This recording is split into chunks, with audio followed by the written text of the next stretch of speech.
নমস্কার বন্ধুরা, আমি Sanchita's essence stitching tutorial YouTube চ্যানেলে আপনাদের সবাইকে স্বাগত। কালকে যে কুর্তিটা দেখিয়েছিলাম, আজকে তার স্লিভ ডিজাইনটা। এখানে 4 ফোল্ড ফ্যাব্রিক নিয়ে নিয়েছি। আমাদের কুর্তির সাইড থেকে এই 35 ইঞ্চ যে ওয়েটের আমরা কুর্তি করেছিলাম, সেই ফ্যাব্রিকে যে সাইড থেকে আমরা ফ্যাব্রিকটা পেয়েছি, সেখানে 4 ফোল্ড করে 11 ইঞ্চি এর ওয়েটটা, আর এর লেন্থটা আপাতত এই ফ্যাব্রিকটার মধ্যে রয়েছে 8 ইঞ্চি। এখানে আমরা একটা ডিজাইন করে এর লেন্থটাকে কিন্তু ইনক্রিজ করব, সেই ডিজাইনটা শেয়ার করছি। তো 3.5 ইঞ্চিতে আমি এখানে ড্রপ দিলাম, সব জায়গায় 2 ইঞ্চি লুজিং দিয়েছি, তাই 2 ইঞ্চিতে এখানে মার্ক করলাম। এরপর আমরা এই স্লিভ রাউন্ডটা এভাবে মার্ক করব। এইভাবে যদি আপনার মার্ক করতে অসুবিধা হয়, প্যাটার্ন কাট করে নেবেন, দিয়ে প্যাটার্ন ফেলে করবেন। প্যাটার্ন কি করে কাট করতে হয় আমার অনেক আগেকার ভিডিওতে পেয়ে যাবেন। এবারে দেখুন আমি এখানে 7.75 ইঞ্চ স্লিভের বটমটা রাখছি। এইভাবে বটমটা রাখছি, এই দেখুন 7.75 ইঞ্চ। একটু লুজ ফিটিংসের ওপরে থাকবে, একটু স্লিভটা লম্বা হবে। 1.5 ইঞ্চি মতন ছেড়ে দিয়ে এখানে একটা কার্ভ তৈরি করে দিলাম। এবার দাগ বরাবর আমরা এখানে কাট করে নেব। খুব ইজি এই স্লিভ ডিজাইনটা। এতে স্লিভটা জোড়া পড়বে, অথচ জোড়াটা বোঝা যাবে না, এত সুন্দর একটা ডিজাইন ক্রিয়েট হবে। সেটাই আজকে আপনার সাথে দেখাবো। এখানটা একটু অসমান মতন হয়ে রয়েছে, তাই সমান করে নিলাম। এবার এইখানে একটা তো ছোট কাট করতেই হয়, এবার এই বটমের এখানটাতেও আমরা কাট করব। তাহলে আমরা মিডল পয়েন্টটা বুঝতে পারবো। দুটো ফ্যাব্রিক উল্টো দিকে মুখোমুখি হয়ে আছে, এই অবস্থায় আমরা এখানে ফ্রন্টের আর্ম টেপটা কাট করে নিলাম। এবার এখান থেকে এই অংশটাও কাট করে নেব। এইভাবে আমাদের স্লিভ, তো যদি আপনি ছোট স্লিভ করেন তাহলে এই পর্যন্ত আপনার স্লিভ ঠিকঠাক। এবার স্লিভটা এই আরও 8 ইঞ্চি মতনই ফ্যাব্রিক আমরা এখানে এর সাথে অ্যাটাচ করব।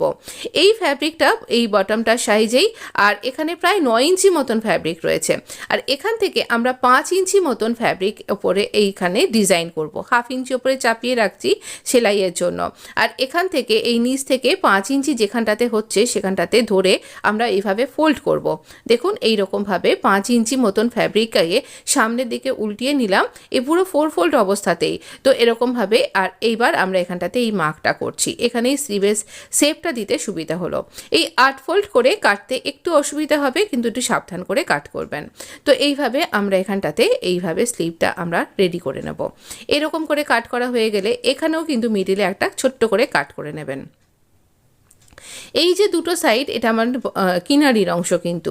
এবার এখান থেকে আমরা এখানে 4 ইঞ্চিতে মার্ক করব।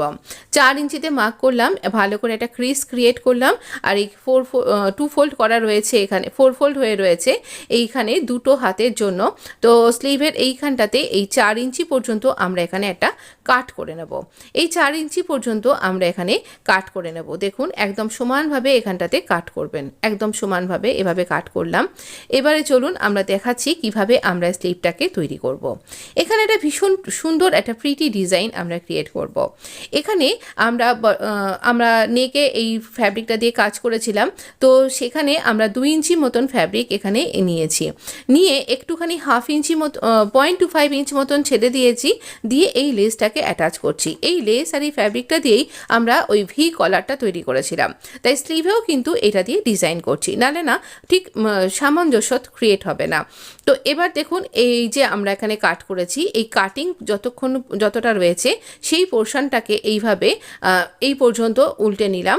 নিয়ে এইখানে আমরা স্টিচ করব। এই কাটিং অংশটা থেকে তার দুটো পাশ দিয়ে আমরা এখানে স্টিচ করছি। দেখুন স্লিভের এই যে দুটো কাট রয়েছে, কাটটার এইখান দিয়ে এবার 1/2 ইঞ্চি ওপর দিকে ছাড়া থাকবে, অতদূর স্টিচ করব না। দিয়ে এইভাবে স্কোয়ার করে স্টিচটা করে নিলাম। এইভাবে স্টিচটা করে নেবার পরে এই যে তলার ফ্যাব্রিকটাও কাট করা নেই, সে অংশটাকে কাট করব। আর এবার উল্টাতে গেলে কিন্তু উল্টানো যাবে না, এরকম উল্টাতে গেলে কিন্তু দেখুন এটা আটকে যাচ্ছে, ঠিকঠাকভাবে উল্টানো যাবে না। কেন বলুন তো? চলুন দেখিয়ে দিচ্ছি। আবার একবার খুলে নিই। হ্যাঁ, এরকম করে খুলে নিয়ে দেখতে পাবেন যে এইখানে আমরা ছোট করে কাট করিনি, এই কাটটা করাটা দরকার, না হলে আপনার ঠিকঠাক ফিটিংস টার্ন হবে না। এই কোনায় ছোট্ট ছোট্ট করে দুটো ভি করে কাট করলেই দেখবেন ব্যাপারটা অনেকটা ইজি হয়ে যাবে। এগুলো ছোটোখাটো টিপস অ্যান্ড ট্রিক্স যেটা আমি আপনাকে কাজ করতে করতেই শিখিয়ে থাকি। এবার এই ওপরে 1/2 ইঞ্চি যেটা ছেড়ে রেখেছিলাম, সেই 1/2 ইঞ্চি ফ্যাব্রিকটাকে এরকম ফোল্ড করে আমরা স্টিচ করব। একদম খুব নিট অ্যান্ড ক্লিনভাবে কিন্তু কাজটা করতে হবে। তো এইভাবে আমরা এখানটাতে স্টিচ করব, আর এটা দেখতে ভীষণ সুন্দর হবে। আর এটা না মানে পরলে ভীষণ ভালো লাগবে। আর কোথায় আপনার স্লিভে জয়েন্ট পড়লো সেটা তো কেউ বুঝতেই পারবে না, একদম আপনিও হয়তো পরে বুঝতে পারবেন না, কারণ উল্টো দিকটা তো আমরা খুব সুন্দর ফিনিশিংয়ের সাথে এটা স্টিচ করব। দেখুন এখানে একটা ছোট্ট মতন কাট করা রইল, অথচ এখানটাতে আমরা এখানে এইভাবে ফোল্ড করে করে এখানটাতে স্টিচ করব। 1/2 ইঞ্চি ফোল্ড করে এভাবে স্টিচ করে দিলাম একদম পুরো বটমটাতে। এবারে আমরা কি করব, এই যে আমরা এখানে কাট করেছিলাম এই বটমের যে ধারের দিকটাতে এখানে কিনারা বরাবর একটা টপ স্টিচ করব। তাহলে আমাদের এই কাটিং যে পয়েন্টটা সেটা আরও বেশি শার্প হবে, আমাদের কাজটা আরও বেশি নিট অ্যান্ড ক্লিন হবে। এখানটাতে কিন্তু প্রায় 1 ফুটের মতন, মানে মেশিনের পায়ের 1 ফুট এইরকম একটা গ্যাপ কিন্তু ক্রিয়েট হবে। এর জন্যই এটা দেখতে ভালো লাগবে। এটা যে কোনো সিজনেই আপনি ক্যারি করতে পারবেন। দেখুন এরকম দেখতে লাগছে। এখানে আপনি এটা বো লাগাতে পারেন বা বাটন, আমি দেখিয়ে দেব। এবার দেখুন আমাদের এটা কিনারির অংশ, এই মেন স্লিভের এখানে এই কিনারির অংশ বলে আমি এখানটা ফোল্ড করিনি, এদিকটাও কিনারির অংশ, কিন্তু এখানটা আমরা ফোল্ড করব। ফোল্ড করে এর ওপর দিয়ে আমি এখানে যে সেলাইটা করেছি তার ওপর দিয়ে এই লেসের অংশটার সাথে এইভাবে স্টিচ করে দেব। দেখুন বোঝা যাবে যে এখানটাতে আপনার এটা জয়েন্ট পড়েছে। জয়েন্টটাকে যদি আপনি একটু সুন্দর করে করেন তাহলে একটা ডিজাইনও ক্রিয়েট হয়ে যাবে, অথচ বোঝা যাবে না আপনার স্লিভের মাঝখানে একটা জয়েন্ট পড়েছে। যেহেতু কলারটা আমি এইভাবেই তৈরি করেছি, তাই আমি যখন এই স্লিভটা এইভাবে করলাম তাহলে এটা একদম ঠিকঠাকভাবে পারফেক্ট তৈরি হয়ে গেল। এবারে এই স্লিভ, এই দেখুন এই উল্টো দিকটাও এরকম দেখতে লাগছে। এবার উল্টো দিকে এইখানে এই এক মেশিন যেখানটায় জয়েন্টটা পড়েছে এই মেশিনের পায়ের 1 ফুট এরকম ছেড়ে দিয়ে এইভাবে একটা স্টিচ করে দিন, তাহলে আপনার এই যে স্লিভের পোর্শনটা শক্তপোক্তভাবে সেলাই হয়ে যাবে। আর এই অরেঞ্জ কালারের সুতো দিয়ে পরে ওই ধারের দিকটাও সেলাই করে দেবেন, তাহলেই আপনার স্লিভ রেডি। তবে এটা না সেলাই করলেও কিছু খারাপ লাগবে না, এখানে একটা বাটন দরকার। এইরকম একটা বাটন বা যে কোনো একটা বাটন এখানে লাগিয়ে দেবেন, অপূর্ব লাগবে। আর এটা ভীষণ স্টাইলিশ একটা লুকও ক্রিয়েট করছে। কেমন লাগলো ডিজাইনটা জানাতে ভুলবেন না। আমি দেখিয়ে দিচ্ছি এই কলারটা কীরকম হয়েছে, তাহলে আপনি বুঝতে পারবেন। এই দেখুন এরকম, এর সাথে ম্যাচিং করেই স্লিভটা তৈরি করলাম। ভালো লাগলে লাইক শেয়ার সাবস্ক্রাইব করে পাশে থাকতে